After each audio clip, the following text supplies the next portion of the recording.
Traveling by air today requires more preparation than ever before for the trip to go smoothly.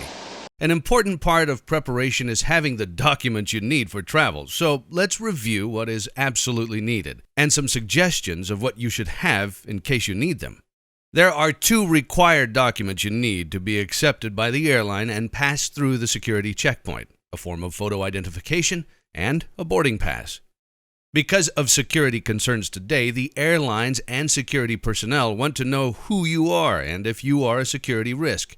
In the United States, the Transportation Security Administration, or TSA, determines what type of identification is acceptable prior to boarding an airliner. The most common forms are, of course, a driver's license from one of the 50 states, or a U.S. passport. Travelers from or in foreign countries must have a passport in which they are a citizen. The TSA will accept other forms of identification, such as a military ID or documents for regular entry into the U.S.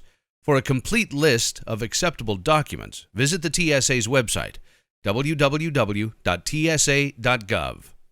The second document you'd need to pass through security and board your flight is a boarding pass. After purchasing your ticket, you can print your boarding pass up to 24 hours before your flight, or obtain the pass from the airline's ticket counter kiosk or an agent upon arrival to the airport. Mobile device boarding passes are becoming more common, but there is a risk that the mobile pass may not be able to be scanned. We recommend that you keep a paper copy as a backup just in case. So what happens if you arrive at the airport and realize you have forgotten your ID? That does not necessarily mean you can't fly. It does mean you are going to be delayed until the TSA can verify your identification from an available database, such as a state's Department of Motor Vehicles, to prove your identity. The old adage, "Don't leave home without it," is important to remember when taking a trip on commercial airlines. Identification for children is different from adults. If the child is 17 years of age or younger, an identification is not required. But if the child is traveling without a parent or guardian, special procedures are required prior to the flight, including identification of the child and identification of those dropping off and picking up the child. Airlines have these special rules to ensure the child's safety and security, and each airline's rules are slightly different, so check with the airline for details. If you are renting a car or staying in a hotel, you will need the confirmation numbers. If your flight is arriving late, be sure to notify them of your schedule. Traveling internationally requires you to have a U.S. passport. You will not be allowed to board an international flight without it. There may be other required documents to some international destinations, such as visas, so check with your airline for additional information or the passport section of the U.S. Department of State website. If you have any medical issues, you may need proof of your need for prescriptions and vaccination records when traveling internationally.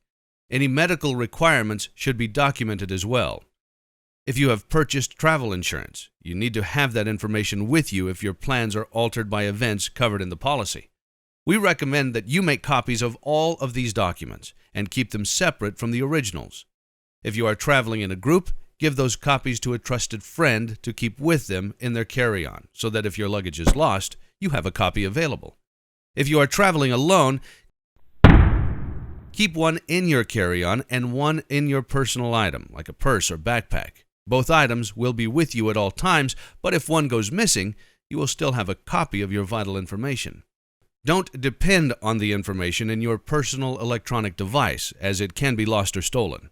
Finally, you should keep on your person documents you may need in an emergency. This includes people to contact, any special instructions in regards to medical conditions, allergies, and medicines that cause reactions. If you are traveling internationally, be sure you have the contact information to the nearest United States Embassy. Make your flight less stressful by having the documents you need. We have provided a downloadable checklist to assist you. Enjoy your trip.